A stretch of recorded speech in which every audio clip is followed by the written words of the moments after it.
These are not sheets. Oh, 2nd of September. And a hurricane in Moscow these days is tearing off roofs. Ripping up skyscrapers. And so, Knocking down Muscovites. And Moscow was engulfed by a hurricane, a flood of the ages. And the wind is blowing even harder. In Moscow, the networks are blown up. Roofs are destroyed. Moscow and the T are lying down. 18,000 Muscovites were left without power. What did they say about deaths? What? Did you get scared? Uprooted trees, fallen cranes, and torn off roofs. A truly powerful hurricane accompanied by intense hail and significant flooding has recently hit Moscow and the surrounding Moscow region.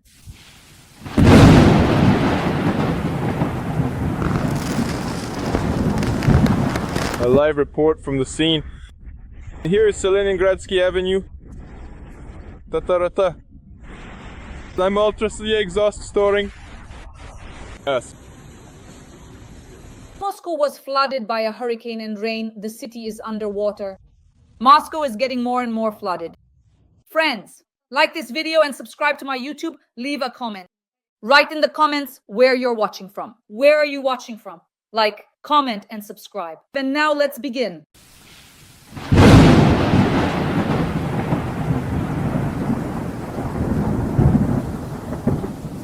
Hurricanes, hurricane-force winds tearing off roofs and destroying houses. Skyscrapers are being flooded.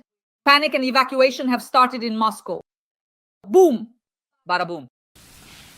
Wind, rain, and hail have damaged hundreds of cars and infrastructure facilities.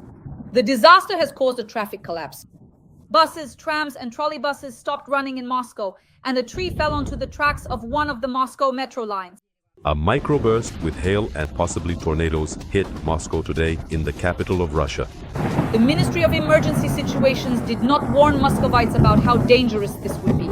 It's possible that Moscow could go underwater. This looks more like a hurricane with tornadoes.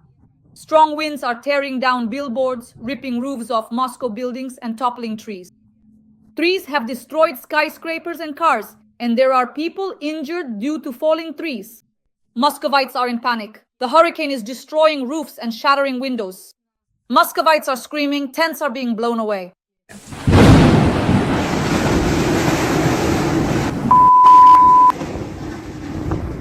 Listen, this is probably the best story I've ever had.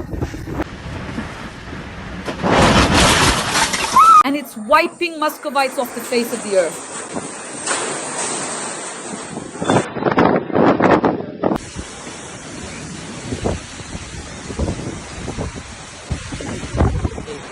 Moscow, a yellow danger level has been declared.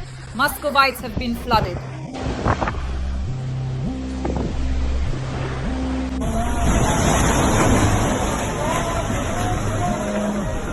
They're literally being swept off the face of the earth. The wind is blowing away tents. Muscovites are screaming. Friends, please like this video, subscribe to my channel, write a few words in the comments in support of Ukraine, and also about how Mother Nature is destroying the Russian Federation and its capital. Stay with us. Stay on the bright side. The promised tornadoes were recorded near Lobnya in the Moscow region. Moscow was flooded. Moscow and the Moscow region were hit by a squall with rain. There is a thunderstorm warning. The danger level is orange in Moscow.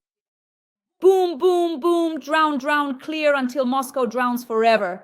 These are copper sheets. Oh. That's it, the ground, Bubba. This is actually... Yikes. Hail is observed in places.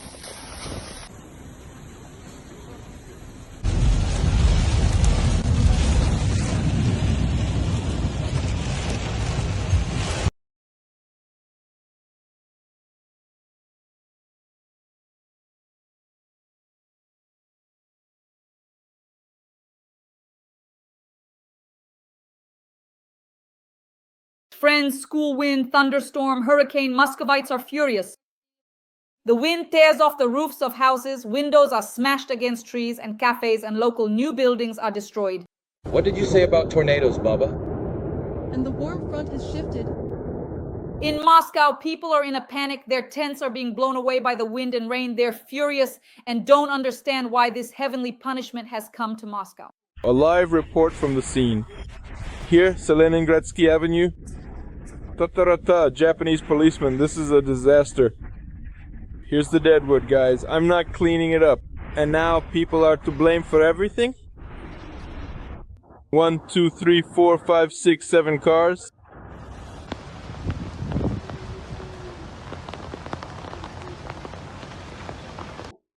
This is a boomerang. This is divine providence, punishment for all the evil that Russia has done to our country, Ukraine.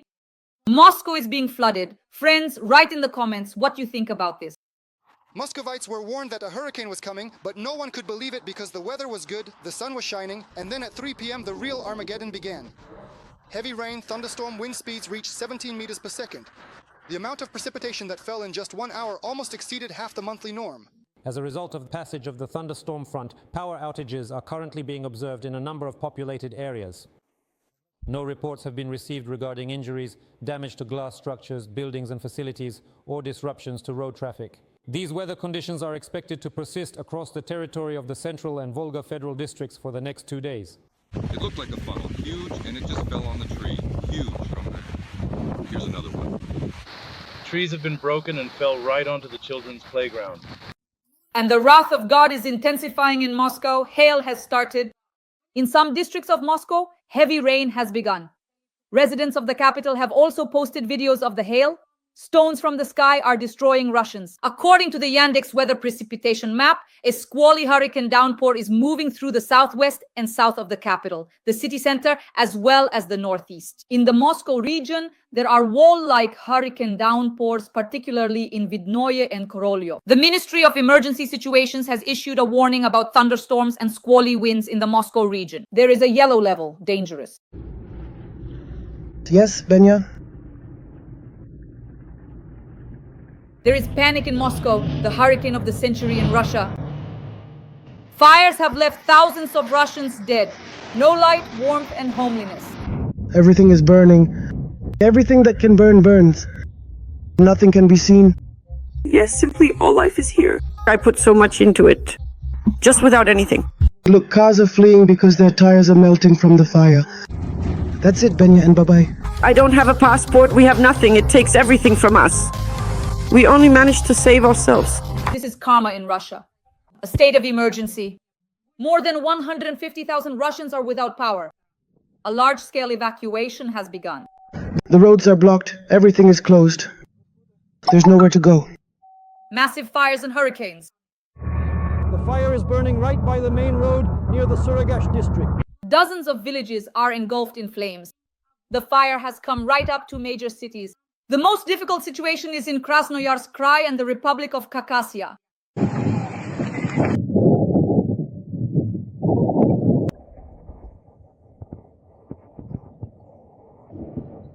They're signaling us to run because the flames are coming toward us. Oh my god, just like that, the fire is right here, right next to us. It's sweeping away people, sweeping away houses. A hurricane-force wind has hit several regions of Russia at once, and powerful fires are destroying Siberia. I've put my whole life into this place. So much has been invested here. Just left with nothing.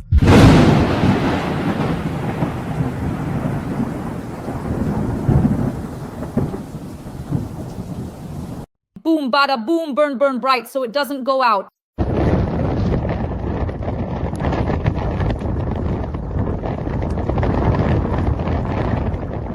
Friends, please like this video, subscribe to my YouTube channel, leave a few kind words for Ukraine in the comments, and also share where you're watching from. Like, comment, subscribe, and let's get started. That's it, the first one's been hit. Fires are raging simultaneously in Kuzbas, Khakassia, and the Altai and Krasnoyarsk regions. Fires driven by hurricane-force winds are spreading rapidly and destroying entire villages in Siberia. Hurricane winds and heavy rains have also hit the Kemerovo, Novosibirsk, and Irkutsk regions. According to the Russian Ministry of Emergency Situations, power outages due to bad weather have affected more than 150,000 Russians. The situation remains difficult even though the wind has died down.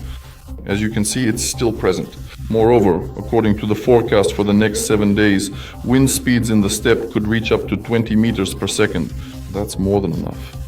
Therefore, once again, I want to urge all our residents to handle fire with caution. A hurricane-force wind has hit Siberia.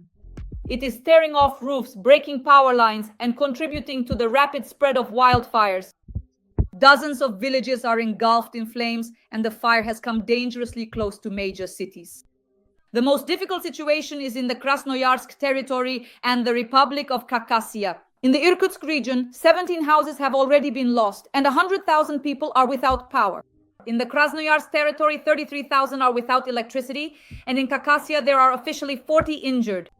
Dozens of fires with a fire front stretching almost 80 kilometers.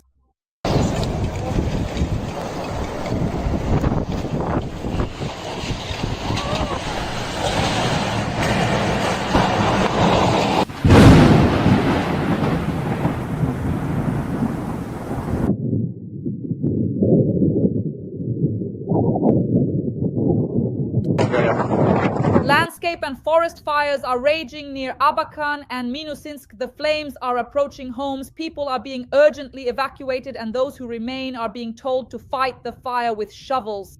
This was reported by the Telegram channel CHTD. In Krasnoyarsk, the wind tore off roofs, and one woman died after falling from a balcony. Along the road to the airport, a wall of fire has come right up to the runway. In many regions of Siberia, there are widespread outages of electricity and water.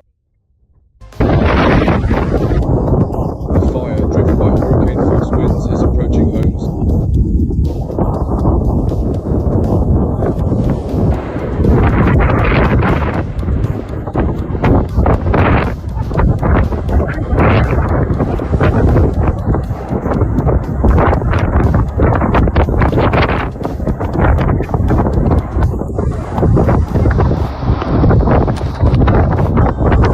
A wasteland. Everything that was left of the previous life, the fire pushed by hurricane winds, consumed both the house and all the belongings. Cars, furniture, clothes, now all just ashes. The whole community tried to put out the fire, but the Malygin family and their 6-year-old daughter lost absolutely everything. In fact, even without documents, I can't even restore my SIM card. Because I don't have a passport, we have nothing at all. We lost everything. We only managed to save ourselves. We only managed to save ourselves. That's all we could do. We only managed to save ourselves. Only tears and thousands of questions remain. What happens next? The Antokin family, who lived on the next street, also lost their home. Victoria, the mother of 2 underage children, was sheltering with relatives in Lobakan during the hurricane, and now, essentially, there's nowhere to return to. Ruins and solitary remaining stoves. The roof caught fire, and that was it. Within 5 minutes, everything was burning. The dog caught fire, some things burned, all the buildings, everything, nothing was left. Of course, it was terrifying. We managed to leave the house with the kids in advance when the grass first caught fire. The neighboring field was exactly where the wind blew toward the residential houses, becoming a conduit for the fires. Sayana Kazigasheva was among the first to lose her home, a 2-story house, and all her belongings were destroyed by the flames in a matter of minutes. Now, only scorched earth remains in the area. At that end of the street, the fire started, and I got scared. I grabbed my child and took him to the city. When I came back, the house was already burning. In the gardening community, a total of 5 houses were completely destroyed, meaning 5 to 7 families lost everything at once. 14 plots were damaged to some extent. In Alisopagov, 2 houses burned down during the storm. In the Ustabakansky district, 17 private houses and 6 apartment buildings were damaged, as well as 3 kindergartens, 6 community centers, and 2 farms. The authorities have formed a commission to assess the scale of the damage and to compile a list of those who need financial assistance. We are determining the amount of damage, everything within our power. If our own financial resources are not enough, then of course we will turn to the Republic for help, that's for sure. Right now we are helping people in any way we can. If someone has nowhere to stay during this difficult time and has no relatives, we provide them with social housing. As for the causes, of course, there are many factors involved. This includes hurricane-force winds, as well as the fire prevention measures that authorities should take in advance, or the neglect of those measures. Abandoned plots overgrown with dry weeds pose a particular danger at times like these. However, each of these plots has its own owner. The strictest measures will be taken together with the prosecutor's office. We have already exchanged information with the Usiabakan district. We will prepare documents to carry out municipal land inspections. Obviously, for many residents of Kakasia, the recent hurricane and fires were a real shock. The terrifying and uncontrollable force of nature turned into a dreadful inferno. Now, a new misfortune has appeared, one with a very human face. At night, people have started to notice looters. They saw that we were watching. They backed up, then turned off their headlights. But they keep driving, and as soon as they do, they turn off the headlights. And then they turned around and shone their lights right into our window. So, they're watching over there, that's what's happening. For the authorities, one of the main tasks right now is to assess the damage and help those affected. Anyone who cares can help with this. The screen displays the personal number of the head of the Ustabakan district and the Unified Duty Dispatch Service. You can get more detail by calling. People with children have been left with virtually nothing. And any help here will not be superfluous. And it's easier to get through trouble together than alone. Konstantin Kravtsov, Karim Tuguzhekov, Vesti Kakasia.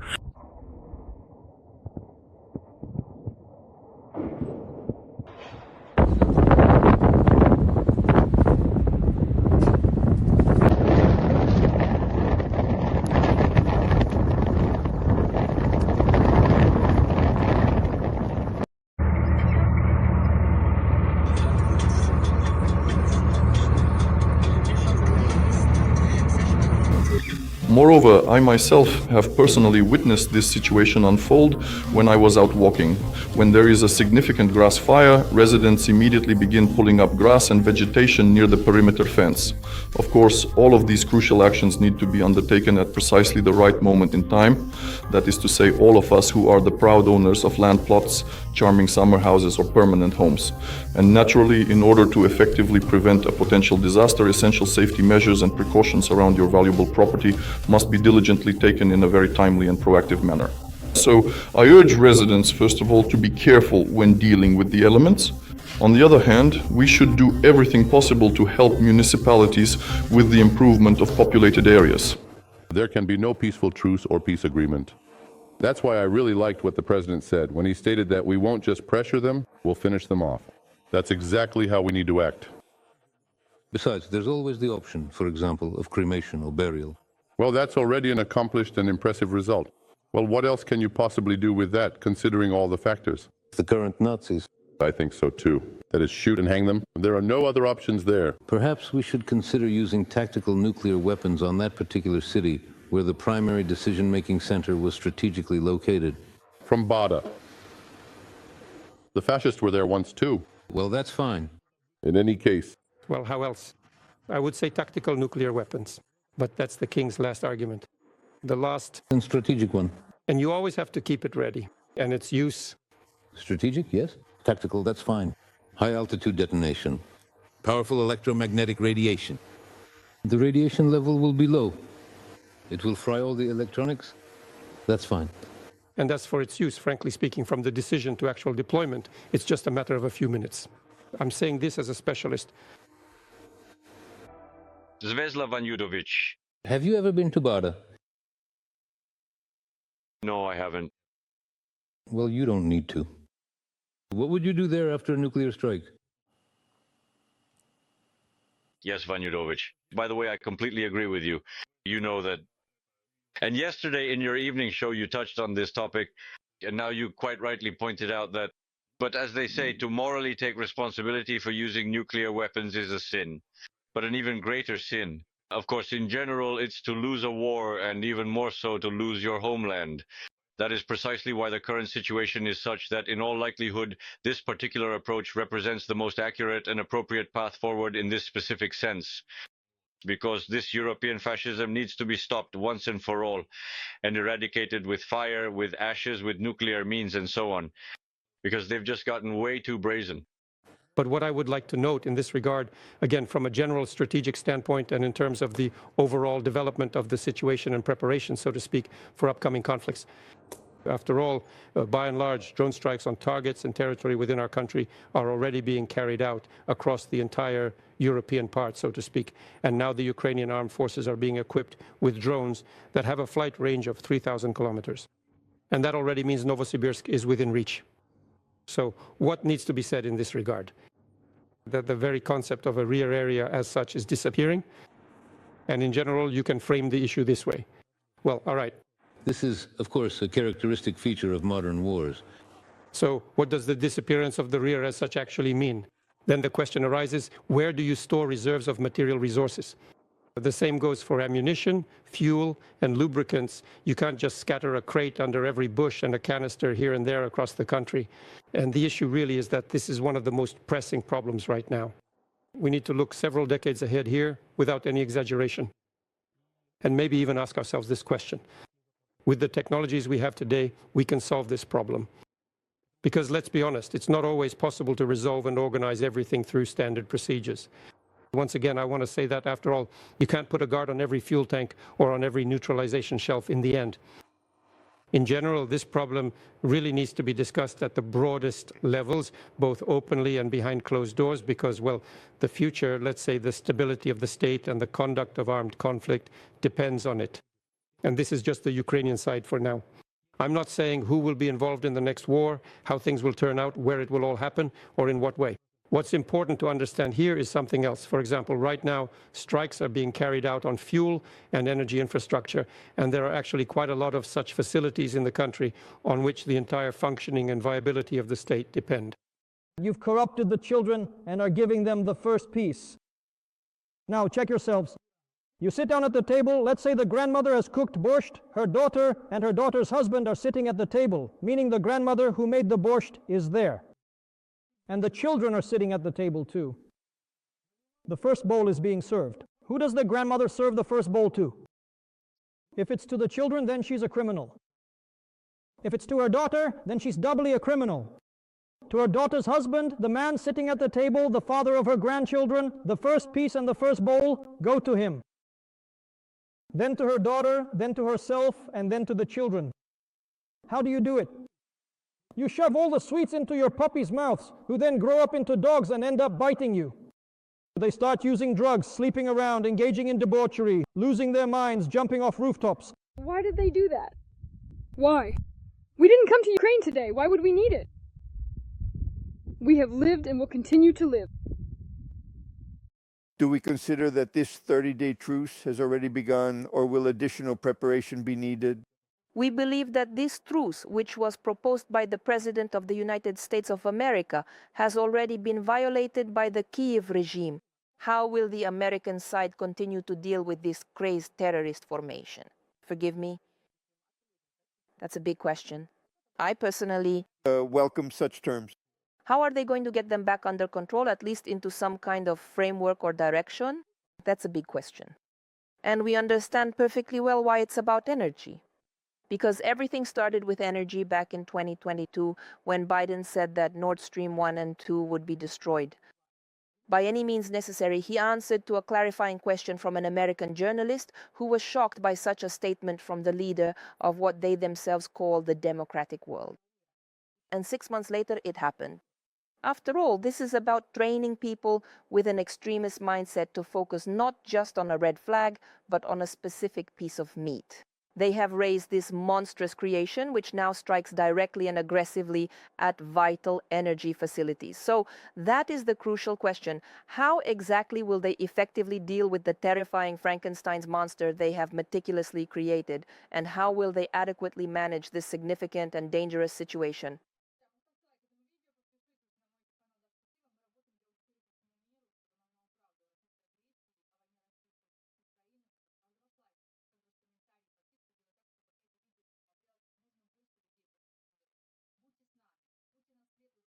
Friends, glory to Ukraine, glory to the heroes. We definitely see it.